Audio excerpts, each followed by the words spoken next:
Morning. कैसे आप सब? आप सबका स्वागत है आपके अपने ही यूट्यूब चैनल एमईएस क्लासेस पर। तो आज हमने जो है MTS SSC MTS previous year question paper से हमने लिया है आज इंग्लिश के कुछ महत्वपूर्ण प्रश्न लिया है। तो देखिए, सबसे पहला प्रश्न क्या है, select the correct spelled word. देखिए, एक चीज़ और ध्यान दीजिए, इंग्लिश में ये हिंदुस्तान है, यहाँ सबसे पहले जो है कोई भी सेंटेंस होता है पहले दिमाग में उसका हिंदी ही वो ढूंढता है, दिमाग पहले हिंदी में ही उसको समझ में आता है, तो उनका अर्थ जानना जरूरी होता है। और ये सब स्पेलिंग ग्रामर ये सब ध्यान दीजिए। तो सबसे पहले प्रश्न को समझिए, select the correct spelled word. इसमें क्या है, सेलेक्ट चुनिए द करेक्ट स्पेल्ड वर्ड, सही से जो स्पेल्ड हुआ हो, जिसका स्पेलिंग सही हो, ऐसे शब्द को चुनना है। तो देखिए, ये है, इसमें देखने से पता चल रहा है कि इन्फ्लुएंस को लिखा गया है, इसमें इन्फ्लुएंस को लिखा गया है। और इन्फ्लुएंस मीन्स होता है प्रभाव, इन्फ्लुएंस मीन्स होता है प्रभाव। तो लेकिन स्पेलिंग इसमें देखिए ये नहीं सही है, यहाँ डबल एन है, ये गलत है। और इसमें जो है ये इन्फ्लुएंस है, ये भी गलत है। और ANC ये भी गलत है, ये सही है। और इसका अर्थ क्या होता है, प्रभाव। इन्फ्लुएंस मीन्स होता है प्रभाव। तो करेक्ट स्पेल्ड वर्ड है इन्फ्लुएंस, प्रभाव, ये सही है। दूसरा प्रश्न है, select the most appropriate synonym of the given word. Select चुनिए, इंपरेटिव सेंटेंस है, सेलेक्ट चुनिए द मोस्ट अप्रोप्रिएट सबसे अधिक उचित सिनोनिम पर्यायवाची ऑफ द गिवन वर्ड, दिए गए शब्द का सबसे उचित पर्यायवाची चुनिए। तो शब्द क्या है, दिया गया शब्द है रैंडम। रैंडम मीन्स होता है यादृच्छिक। जैसे कोई चीज़ सिक्का उछालते हैं तो रैंडम, एट रैंडम भी लोग बोलते हैं, तो रैंडम ये है। और इसमें इसके पर्यायवाची दिया है, 4 शब्द दिया, इसमें से कौन सा सबसे उचित पर्यायवाची होगा, इसका सिनोनिम होगा। तो पहला सिस्टमेटिक। सिस्टमेटिक मीन्स होता है कोई चीज़ तरीके से, कंटिन्यूअस माने होता है निरंतर या लगातार। और डेफिनिट मीन्स होता है निश्चित। और चांस मीन्स होता है संयोग। तो यादृच्छिक कोई चीज़ वो भी संयोग ही होता है। तो इसका सबसे उचित जो है सिनोनिम ये चांस होगा, संयोग, ये सही होगा। रैंडम का सिनोनिम चांस सही होगा। रैंडम ये भी और ये भी, ये संयोग से, ये रैंडम यादृच्छिक, एट रैंडम कहते हैं लोग। मैं जा रहा था मार्केट में, वो एट रैंडम में मिल गया। एट रैंडम मीन्स संयोग से, तो इसका सही सिनोनिम चांस है। अब नेक्स्ट क्वेश्चन देखिए, प्रश्न है, select the option that will improve the underlined part of the given sentence. प्रश्न है, सेलेक्ट द ऑप्शन, विकल्प चुनिए, दैट विल इम्प्रूव, जो सुधार कर देगा, the underlined part of the given sentence, दिए गए वाक्य के अधोरेखांकित, नीचे रेखांकित है, अधोरेखांकित भाग को जो सुधार देगा, उस विकल्प को चुनिए।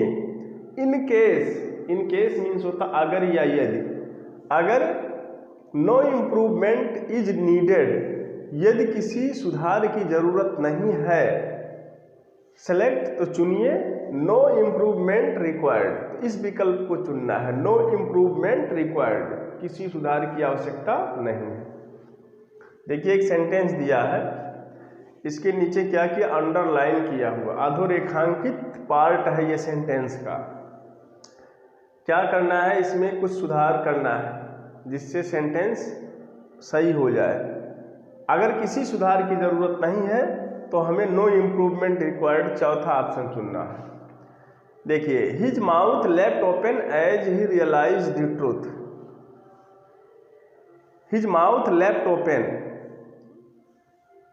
इसका मतलब उसका मुंह खुला रह गया, as he realize the truth, जैसे वह सच्चाई महसूस करता है। लेकिन यहाँ गलती क्या है, कभी जो है पास्ट प्रेजेंट से नहीं जुड़ता है। Left open, his mouth left open, ये पास्ट टेंस है। और यहाँ ही रियलाइज द ट्रूथ, वह सच्चाई महसूस करता है, ये प्रेजेंट इंडिफिनिट है, इधर पास्ट इंडिफिनिट है, तो दोनों जोड़ा गया है, यही मिस्टेक है इसमें। तो अब ये ऑप्शन, इसका मतलब इसमें सुधार की जरूरत है, तो ये ऑप्शन तो होगा नहीं। दूसरा ये है felt opened as he perceive, perceive माने भी होता है महसूस करना, तो फेल्ट ओपेंड, फेल्ट भी जो है ये फील का थर्ड फॉर्म है, ओपन का थर्ड फॉर्म ओपेंड है, फेल्ट ओपेंड दोनों थर्ड फॉर्म है। और उसके बाद फिर उसके साथ प्रेजेंट कैसे जुड़ेगा, तो ये भी मिस्टेक है। अगर वहाँ कर दिया जाए तो ये देखिए पास्ट में, ये प्रेजेंट में, ये भी गलत है। Was felt open as he realize, was felt, तो ये भी पास्ट में है, पास्ट का पैसिव वॉइस ये बताता है, ओपन एज ही रियलाइज, और इधर फिर प्रेजेंट हो गया, तो ये भी गलत है। तो फेल ओपन, ये भी देखिए फेल ओपन, फाल का सेकेंड फॉर्म फेल ओपन, ये पास्ट हो गया। एज ही परसीव्ड, जैसे ही उसने महसूस किया, क्या, द ट्रूथ। अगर इसके स्थान पर इसको लिख दिया जाए, his mouth fell open as he perceived the truth, उसका मुंह खुला रह गया जैसे ही उसने सच्चाई को महसूस किया या सच्चाई को जाना, तो सही हो जाएगा सेंटेंस। ए भी पास्ट, ए भी पास्ट, तो ये ऑप्शन सही है। अब नेक्स्ट क्वेश्चन देखिए, वॉच्ड, TCHED, देखिए ये प्रश्न है, सेलेक्ट द ऑप्शन, उस विकल्प को चुनिए that will improve the underlined part of the given sentence, जो अधोरेखांकित, जो वाक्य के अधोरेखांकित भाग को सुधार दे, उस विकल्प को चुनिए। और क्या कहा है, इन केस, अगर नो इम्प्रूवमेंट इज नीडेड, यदि किसी सुधार की आवश्यकता नहीं है, सेलेक्ट, तो चुनिए नो इम्प्रूवमेंट रिक्वायर्ड, तो नो इम्प्रूवमेंट रिक्वायर्ड वाले ऑप्शन को चुनिए, मतलब किसी सुधार की जरूरत नहीं है।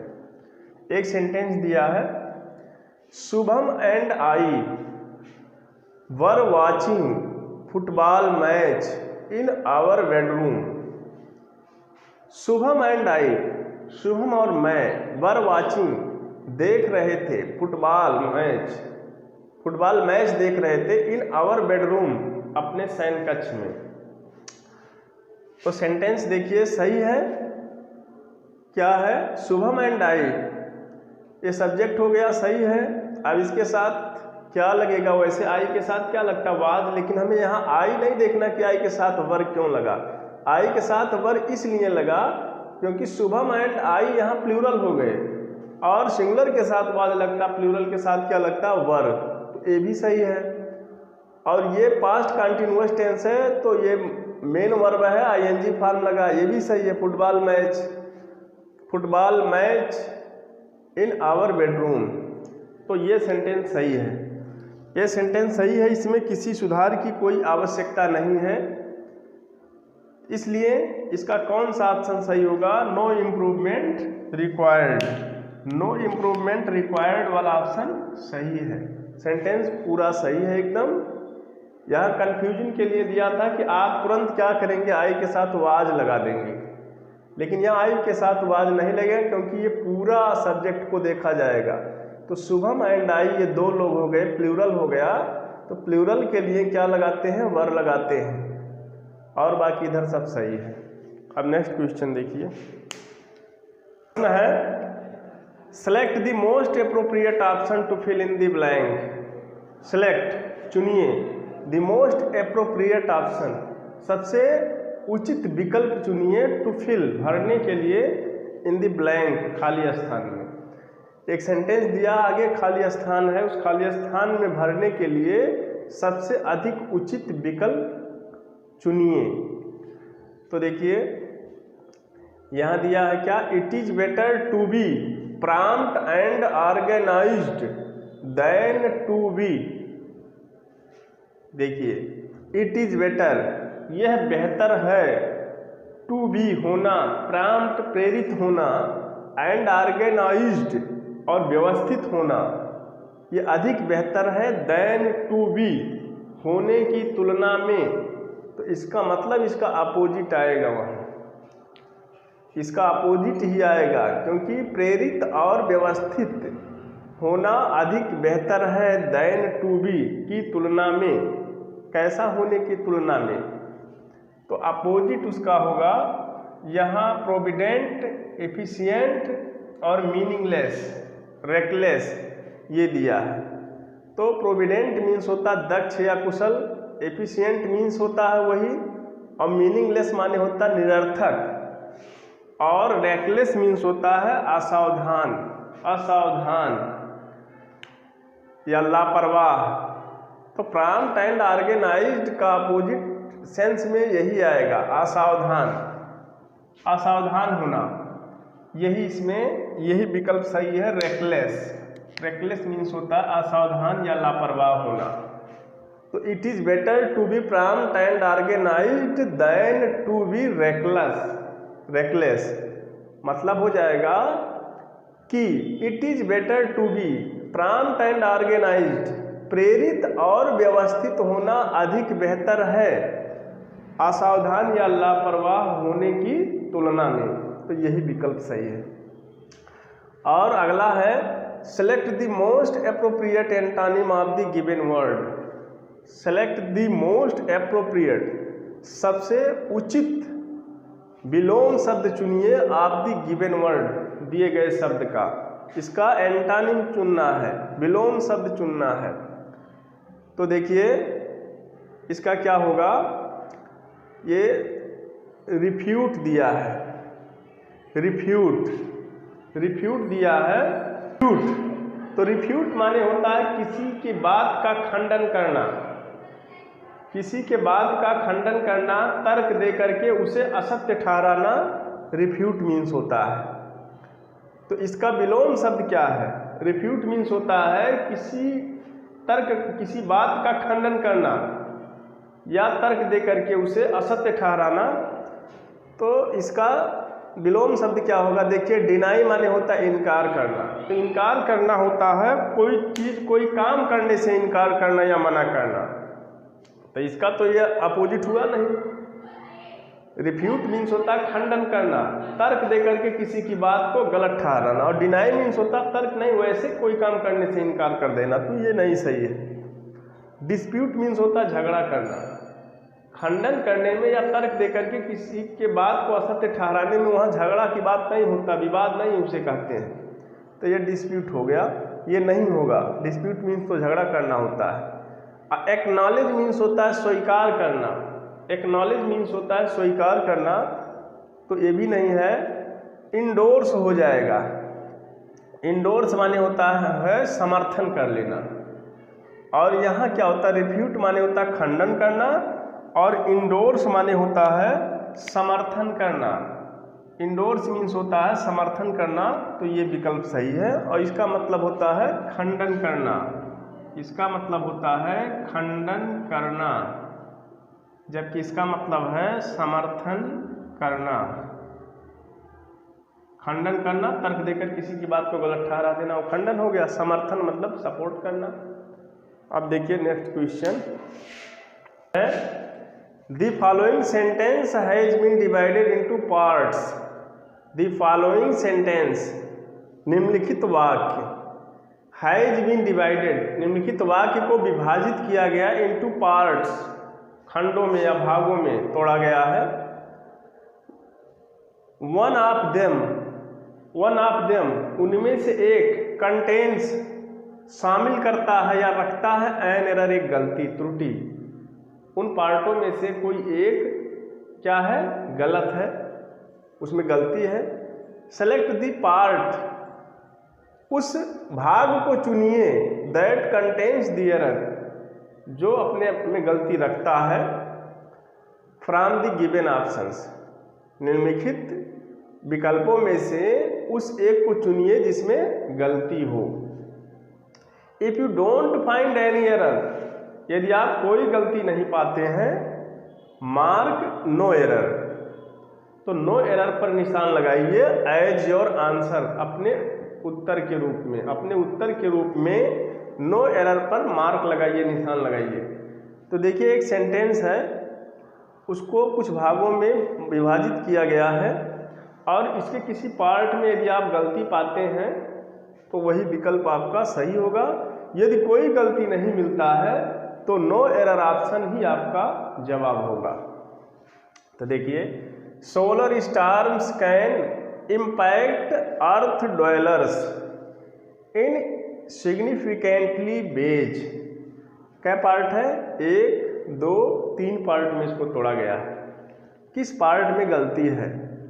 Solar storms can, solar storms क्या एक प्रकार की विकिरण है। सोलर मीन्स सौर, स्टार्म मीन्स तो तूफान होता है, लेकिन यह एक प्रकार की विकिरण है। तो सोलर स्टॉर्म्स, सौर विकिरण, कैन, इसमें तो कोई त्रुटि नहीं दिख रहा है। इम्पैक्ट, इम्पैक्ट मीन्स हानि पहुंचाना, आघात पहुंचाना। अर्थ ड्वेलर्स, अर्थ मीन्स पृथ्वी और ड्वेल मीन्स होता निवास करना। ड्वेलर माने निवास करने वाले, ड्वेलर्स माने उसका प्लूरल हो गया ड्वेलर का। तो सौर विकिरण इम्पैक्ट अर्थ ड्वेलर्स को क्या कर सकता है? आघात पहुंचा सकता है, नुकसान पहुंचा सकता है। इनसिग्निफिकेंटली वेज, तो इसमें भी नहीं गलत है कुछ। यहां देखिए इनसिग्निफिकेंटली वेज मतलब विशेष तरीके से, तो इसमें यही इनसिग्निफिकेंट वेज होगा। यह इनसिग्निफिकेंटली नहीं होगा, यही गलत है, सिग्निफिकेंट वेज होगा। तो यहाँ गलती मिल रहा है। किस पार्ट में गलती है? इसमें गलती है, तो यही इसका जवाब होगा। इसमें गलती है, गलती ढूंढ लिया गया। इनसिग्निफिकेंटली वेज है, जबकि इनसिग्निफिकेंटली वेज नहीं होता है, इनसिग्निफिकेंट वेज होता है। तो यही जो है इसका आंसर है। तो देखिए, यदि वीडियो पसंद आया हो तो लाइक ज़रूर करिए, और जिन लोगों ने अभी तक वीडियो को, ये चैनल को सब्सक्राइब नहीं किया है, कृपया वो चैनल को सब्सक्राइब कर देंगे। और देखिए, अब जो है नेक्स्ट वीडियो में, अब आज यहीं पर समाप्त करते हैं।